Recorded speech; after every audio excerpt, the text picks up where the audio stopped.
But if you're against the All-Star game being played in Atlanta, Georgia, because the legislation is so racist, then why do you belong to the most exclusive golf club in America and the world, in the state of Georgia? Why is the most important golf tournament in the world played in the state of Georgia?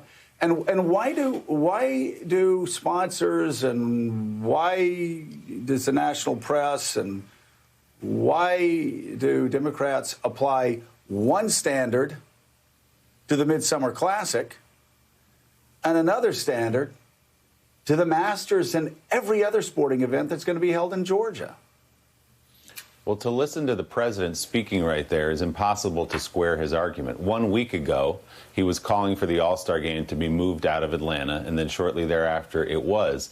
Now he's expressing concern about the idea of moving the Masters because of the impact it might have on working people in and around the Masters. So in other words, there wasn't a lot of concern for the $100 million that experts say will be lost because the All-Star game leaves Atlanta.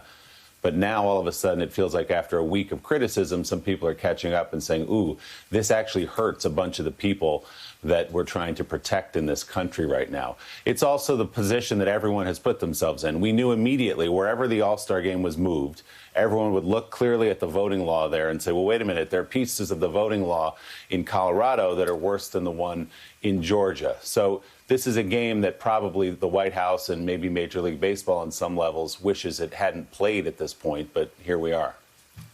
Well, Mika, doesn't it seem that a lot of people jumped the gun, a lot of people moved this All-Star game, talked about supporting moving of the All-Star game. And yes, I do believe Major League Baseball moved the All-Star game before actually either reading the bill or understanding how the bill lined up with New Jersey laws, with New York laws, with laws all across the nation. And again, please.